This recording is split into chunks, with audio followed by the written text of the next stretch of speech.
So welcome everyone to Gallery of Portland, a Black History Month panel. We're very excited that everyone was able to be here, especially our panelists. So I wanted to start off by allowing our co-sponsors, who are the Portland Historical Society, the Portland Committee on Solidarity, and the Portland Public Library, to make some brief announcements before we start our program. So I'd like to introduce Martha from the Portland Historical Society.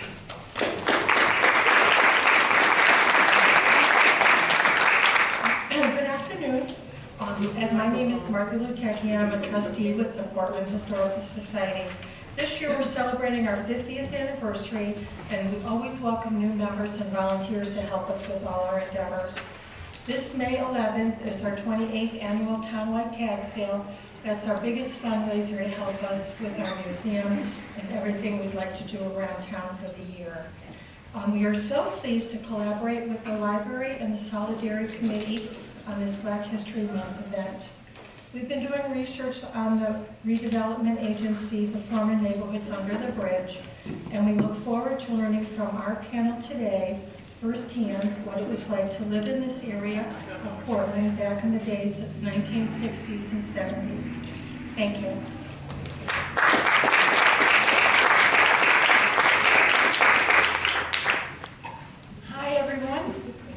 My name is Nancy Goodwin, and I also want to thank you all for coming today.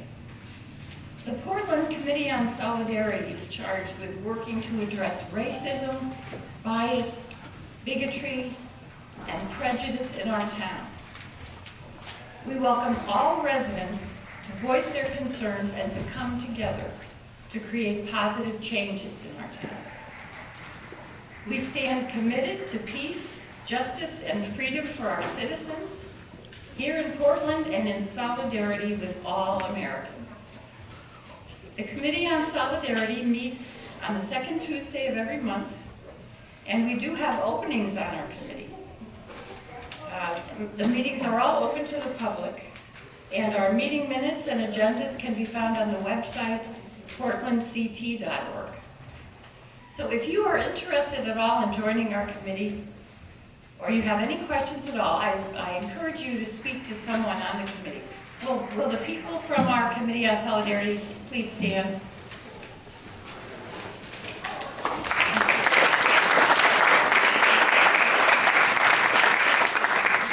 And one last thing, please save the date for June 15th for our Portland Juneteenth celebration.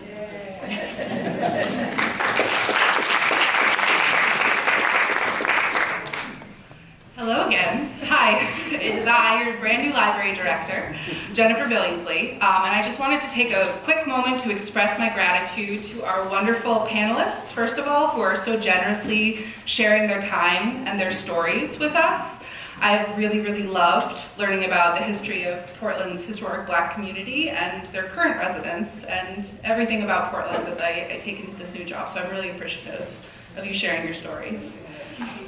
Yes? We've had some requests to have the volume turned up. I don't know if that is possible. I think we might just have to move the microphone closer to us. Thank you. So, I'd also like to very specifically thank David and Barbara for spending so much time in meetings with us, planning this event. You're really wonderful, and I'm very grateful to know you. Also, our panelists, Ms. Jeanette and Reverend Woods, for taking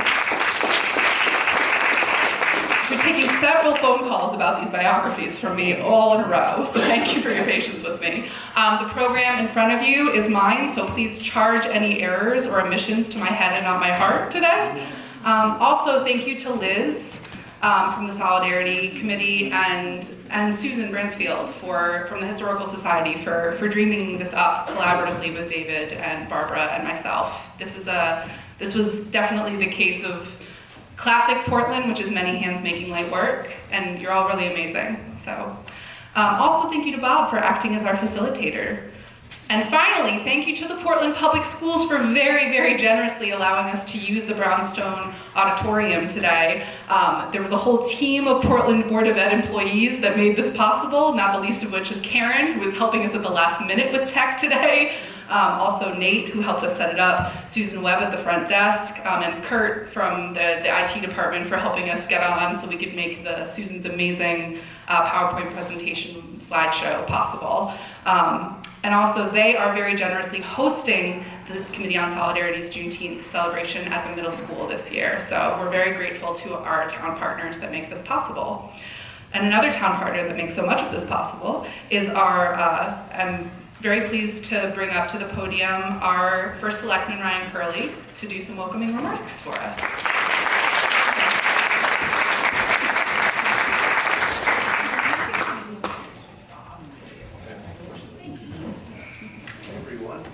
Hey everyone. All right, thank you, Jen. So, can we give a little round of applause for Jen over here? Our new library director? I had no idea when we brought Jen on that she would double as an MC so well. So, thank you. This is awesome. And I want to echo what Jen had said first. I want to first thank the Committee on Solidarity for their work in putting this together, as well as the Portland Historical Society and also our Portland Library, because this is a lot of work went into this. I know I'm excited. I just met some of our panelists recently, some I already knew, but I'm very excited about this. So for those of you who don't know, I did grow up in this town, and so I thought I knew everything, just about. And I remember, when we're in elementary school, they probably still do this, but they would take a bus ride through the town and they would show us all the historical areas of town and talk about the history. But this part was not on that tour. And I have a feeling I'm going to learn quite a few things today. And it's just so cool because this wasn't that long ago either, and I'm so glad that we have panelists here that can talk about their lived experiences in the town of Portland and their history, because I was thinking, well, this is a part of Portland's history, but as Reverend Woods just told me, this is America's history. It's not just Portland's history.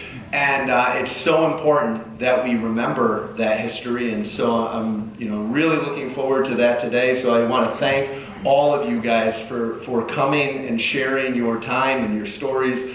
And that's it for me. I can't wait to hear what they have to say. So I'll get out of here. Thank you all. Thank you. I got to introduce Mr. Bob McDougall will be coming up, and he is our panel. He's the facilitator of today's presentation. So I will let Bob take it away. Thank you, Bob.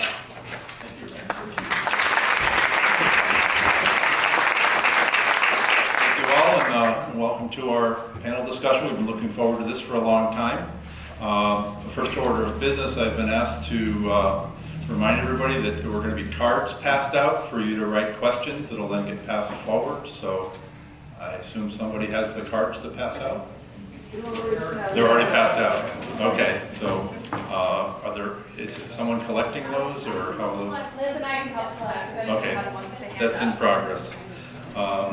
So the next order of business will be to introduce our panelists. I'm going to start with panelist number 1, Barbara E. Shaw. Born and raised in Portland, Mrs. Shaw attended Portland Central School, Valley View, Portland Junior High School, where we currently are, Portland High School, in the class of 1969. She grew up and lived at 3 High Street, which is right where the Anderson Farm Supply property is, and then moved to Middletown in 1975. Her mother, Eugenia, passed on to her to always help and care for everyone in need. Portland will always be home for her. Our next panelist, number 2, with the distinguished black hat with the gold trim, is David Rowan. David was born in Harlem, New York City on March 3rd, 1942. David moved to 3 High Street in Portland in 1945, and in 1948, the family moved to Veterans Terrace, Long River Village, for 2 short years, but then returned to live at 3 High Street. Mr. Rowan attended Portland Central School, Valley View, Portland Junior High School, and leaving Portland High School while in the 9th grade to attend Vinyl Regional Technical School in the electrical trade over in Middletown, and he was in the class of 1960 over at Vinyl. In 1960, he also joined the United States Marine Corps and served until 1964.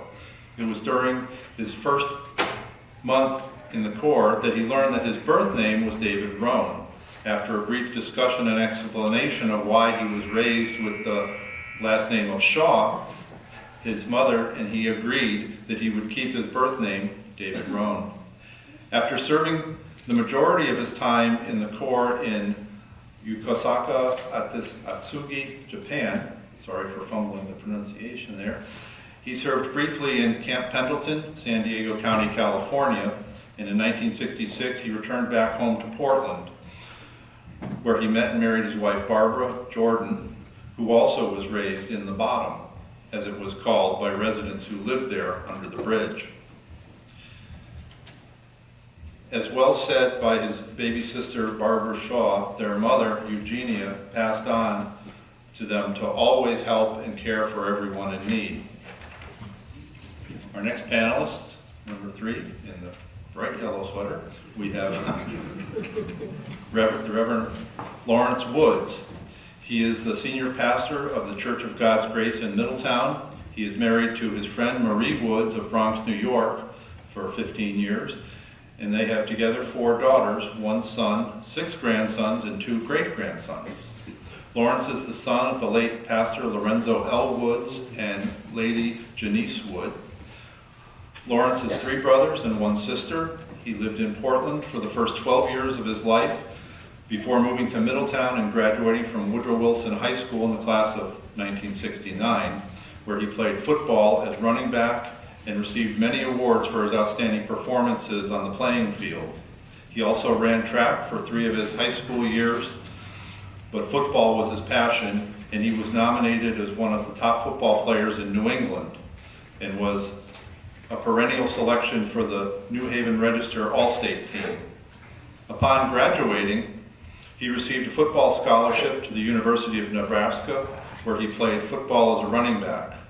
After college, Lawrence tried out for several professional teams, such as the Detroit Lions of the NFL, the Detroit Wheels of the USFL. Very determined, he went on to play as an undrafted free agent for the NFL Kansas City Chiefs farm team, and played for other farm teams affiliated with the NFL, such as the Detroit Giants and the Michigan Indians. Lawrence retired from the workforce in 2021 and shortly began to adhere to the call of God, walking in his father's footsteps to preach the Word of God. Lawrence and Marie started Church of God's Grace in October 2021 in Middletown. Lawrence is the founder of Man Cave Ministries of Connecticut, where he mentors as well as ministers to men of all walks of life. In addition to loving to fish, attending live jazz concerts, Lawrence is himself a jazz musician with a group he created called Smooth. And he performed as a bass player when they were in concert. Lawrence is additionally known for his delicious, famous barbecue spare ribs. Sorry, no refreshments after this meeting. Which people came from surrounding areas to enjoy. He loves cooking at his place called the Boneyard, and Lawrence is proud to be part of the history of Black Bottom community. Our last panelist, number 4. I know her by many names. We had the privilege of going to school together for many years. Patty Patricia Hall Jameson, also known to many as Wee Bit. Ms. Jamison's family has a deep connection to Portland and Middlesex County. Her mother, Lillian Jones, was born on Freestone Avenue, and her father, Charles L. Johnson, owned Auto Body Repair on St. John Street in Middletown. Of their 8 children, 4 served in the U.S. military. Ms. Jemison attended the American International College in Springfield, Mass., and worked as a prevention specialist and was a master teaching artist of dance, stepping, and double Dutch for grades K through 12, developing and training teams for competitions and exhibitions, including the double Dutch competitive team at Gildersleeve Elementary School. In addition to working at Wesleyan University College Prep, Ms. Jemison was employed by a number of Portland businesses, including Standard Nap in personnel and payroll, by the Portland Dukes as a cheerleading coach, and by Tommy's Pizza during her college breaks.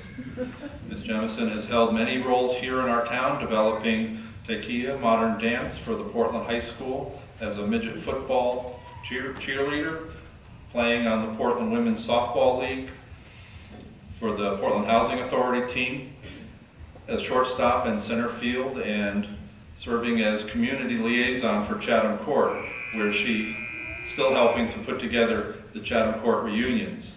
Please save the date of July 27th, 2024. All are welcome to the next reunion.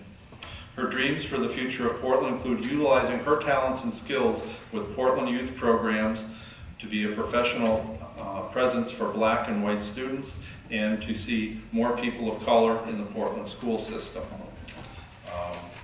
Wasn't on the bio, but she was a proud member of the Portland High School class of 1980. Okay, with that we can move on to some of the questions we had. I guess the index cards are being reviewed and they'll magically appear here shortly. So the first question for the panel, and we'll work from one end of the table to the other, but let me read it off first. Geographically, the area of Portland where many Black families lived before redevelopment came in 1976 was the south end, the streets between Bank Street, Lower Main Street, Bransfield Avenue, Wolcott Ave, and Airline Avenue. What did the residents name this area of town, or what did you know this area as? Start with Barb. No, can we start with we did. Okay, we'll start with because they lived there. David and I will be the last to answer. Fair enough. I heard it called, this is test. Can you hear me? No. Better. So today was the first day I heard of the model. I didn't realize that. We called it Under the Bridge. We lived under the bridge. And the street names were, again, the street names, but it was finally known as Under the Bridge to us. Okay, very good. I agree. But before I answer that question, whom do I send my speaker's fee to? That would be the library. Okay. But yeah, it was affectionately known as Under the Bridge, but as time went on, we referred to, or I referred to it as Black Bottom. Why? Well, I looked around and everybody was black. And at the bottom of the, we're at the bottom of the bridge, under the bridge. Okay, didn't want to overlook the obvious. Okay, we'll direct this next one's directed towards Barbara and David. Your mom, Eugenia Shaw, lived and worked in Portland in the late 1960s and the early 70s. She was the first executive director of the Portland Housing Authority. Tell us some of the history of the area as you remember your mom telling you. Well, as far as the history, she did not have to tell me. I was there. My mother worked for Community Action of Greater Middletown, which was known as CAGM. She was the senior neighborhood worker in Portland. The first office for CAGM was in the VFW building, which was at the corner of Bransfield Avenue and Lower Main Street. It was my mother, herself, Lucille Ray, who was a neighborhood worker, and she lived under the bridge. Their office was one small room, and then the big room was a pool table. So Monday mornings we would come in with the smell of cigarettes, alcohol. So we would have to clean up and spray to get the smell out. My mother started many programs for the residents that they would come in. There was a 4-H club. where the kids could come every week. And from Haddam came and they did different projects. She started a family association. There was a summer program. There was lively stuff, and those really basically everything was held in that one room. And there even had a group of Wesleyan students that came in and taught African dance. And one of the students that came was Barbara Payne. And she loved doing the African dance. Her movement, she felt it. And out of all of them that were in that class, she was the star. And that was the beginning of working with the community. Then a group of Portland residents, and it was called the Portland Foundation, decided that we needed a bigger space. We could not do everything in that one tiny, tiny, tiny building. So with the help of Johnny Anderson, who at that time was the first selectman, who grew up with my mother, they got together with the Portland Foundation. The Portland Foundation was made up of dedicated Portland people that were concerned and were on the same page as my mother. And I would like to mention the members that worked so diligently to get the Martin Luther King Center. It was Ann Habino, T.J. Palmer, Dick and Priscilla Adami, Lorraine Noon, who happened to be the social worker for the Town of Portland school system, Polly Berry, that was head of the visiting nurse, and Edwin Geiges. With the town and the first selectman's support and this Portland Foundation group, were able to get, then it was the Strong and Hale lumberyard building.